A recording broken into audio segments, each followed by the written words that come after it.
பழங்குடி பெண் உலகங்களையே நடுங்க வைத்த உக்கிர நரசிம்மரை திருமணம் செய்து கொண்டாள் என்றால் உங்களால் நம்ப முடியுமா? இது வெறும் பக்தி கதை அல்ல. பல நூற்றாண்டுகளாக அஹோபிலம் மலைகளில் செஞ்சு பழங்குடி மக்களால் உயிரோடு பாதுகாக்கப்பட்டு வரும் ஒரு தெய்வீக மரபு.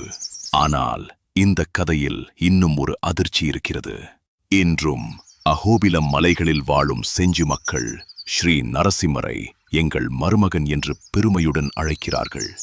தேவர்களால் முடியவில்லை, முனிவர்களால் முடியவில்லை, உலகின் சக்தி வாய்ந்த தெய்வங்கள் கூட உடனே நெருங்க முடியாத அந்த உக்கிர வடிவத்தை ஒரு எளிய பழங்குடி பெண் மட்டும் பயமின்றி அவரை நோக்கி நடந்தாள். ஏன் பயப்படவில்லை? அவள் யார்? நரசிம்மர் ஏன் அவளை தேர்ந்தெடுத்தார்? அந்த ரகசியத்தை அறிய முதலில் உலகமே நடுங்கிய அந்த நாளுக்குச் செல்ல வேண்டும். இரண்யகசிபுவின் அகங்காரம் எல்லை மீறியிருந்தது. என்னை தவிர வேறு யாரையும் வணங்கக்கூடாது என்று உலகையே கட்டளையிட்டான். ஆனால் அவனுடைய மகன் பிரகலாதன் மட்டும் என் இறைவன் ஸ்ரீமன் நாராயணனே என்று உறுதியாக நின்றான். பக்தனின் அழுகுரலை கேட்ட பரமாத்மா ஒரு தூணை பிளந்தபடி வெளிப்பட்டார். அரை மனிதன், அரை சிங்கம். தேவர்கள் கூட இதுவரை காணாத அதிசய திருக்கோலத்தில் ஸ்ரீ நரசிம்மர். சாயங்கால வேளையில் வாசற்படியில் ஆயுதமின்றி தன் நகங்களாலேயே இரண்யகசிபுவை வதம் செய்து தர்மத்தை நிலைநாட்டினார். பிரகலாதன் காப்பாற்றப்பட்டான். அதர்மம் அழிந்தது.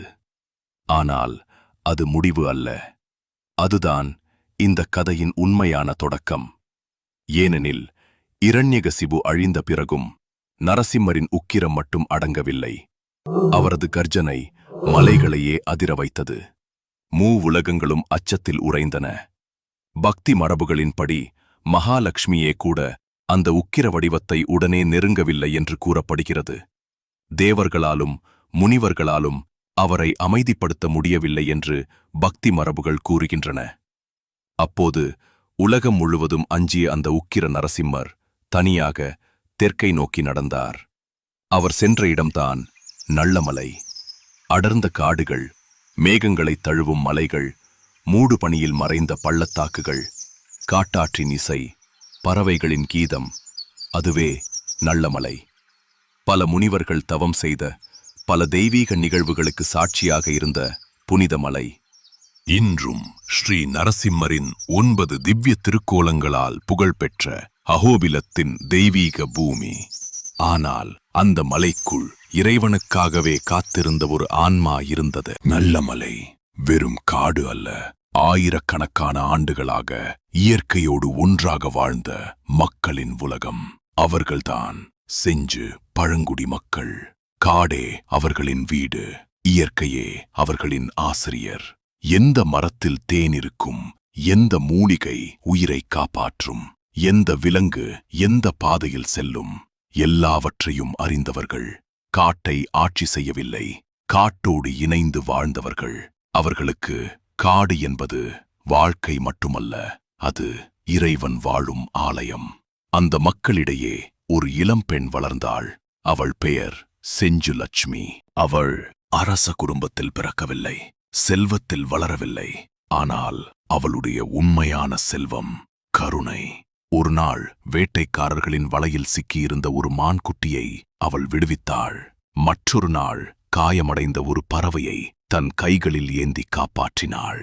ஒவ்வொரு நாளும் தன் குலத்தின் மூப்பர்களுக்கு உதவினாள். தெய்வங்களுக்கு மலர்களை அர்ப்பணித்தாள்.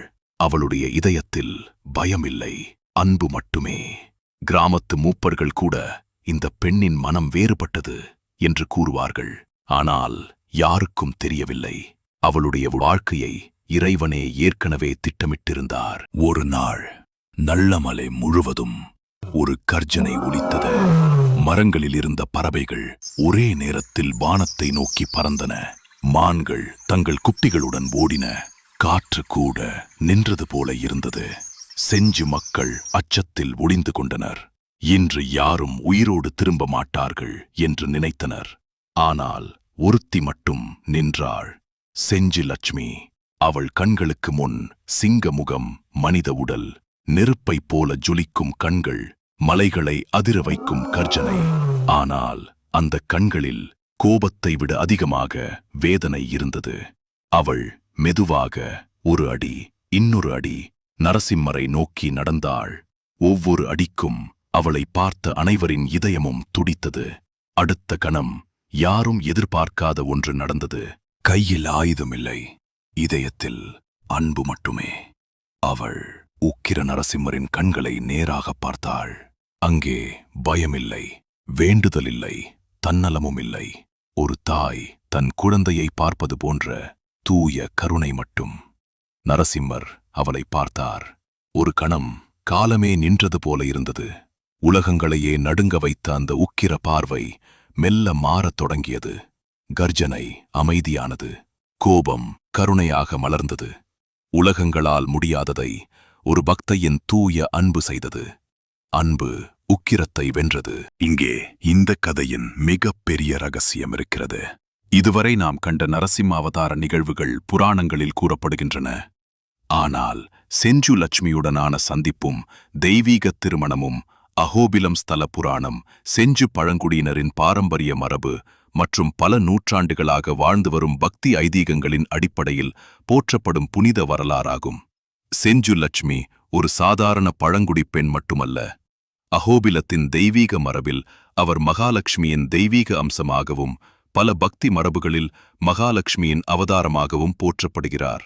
இந்த மரபுகளில் ஸ்ரீ நரசிம்மர் செஞ்சு லட்சுமியின் தூய பக்தியிலும் கருணையிலும் தெய்வீக அன்பிலும் மகிழ்ந்து அவரை தனது தெய்வீக துணைவியாக ஏற்றுக்கொண்டார் என்று கூறப்படுகிறது. அந்த நாளிலிருந்து அவர் செஞ்சு மகாலட்சுமி என்று பக்தர்களால் போற்றப்படுகிறார். இன்றும் அஹோபிலம் மலைகளில் செஞ்சு மக்கள் ஸ்ரீ நரசிம்மரை எங்கள் மருமகன் என்று அன்போடு அழைக்கிறார்கள். அது ஒரு பழைய கதை அல்ல. இன்றும் மூச்சோடு வாழும் பக்தி மரபு. இந்த வரலாறு நமக்கு ஒரு உண்மையை உணர்த்துகிறது. இறைவன் குலத்தை பார்ப்பதில்லை, செல்வத்தை பார்ப்பதில்லை, இதயத்தை மட்டுமே பார்க்கிறார். அதனால்தான் உலகங்களையே நடுங்க வைத்த உக்கிர நரசிம்மரின் இதயத்தை கூட ஒரு பக்தையின் தூய அன்பு வென்றது. அந்த பக்தையின் பெயர் செஞ்சு மகாலட்சுமி. ஸ்ரீ லக்ஷ்மி நரசிம்மர் திருவடிகளே சரணம். இந்த தெய்வீக வரலாறு உங்களுக்கு பிடித்திருந்தால் இந்த வீடியோவை லைக் செய்யுங்கள். இது போன்ற அரிய ஸ்தல புராணங்கள், சனாதன மரபுகள், மறைக்கப்பட்ட ஆலய வரலாறுகள் மற்றும் ஆன்மீக கதைகளை தொடர்ந்து அறிய சனாதன மர்க்கம் சேனலை சப்ஸ்கிரைப் செய்து அருகிலுள்ள பெல் ஐகானை அழுத்துங்கள். இந்த தெய்வீக வரலாற்றை உங்கள் குடும்பத்தினருடனும் நண்பர்களுடனும் பகிர்ந்து மேலும் பல பக்தர்களிடம் கொண்டு சேருங்கள். ஸ்ரீ லக்ஷ்மி நரசிம்மர் திருவடிகளே சரணம். ஓம் நமோ நாராயணாய்.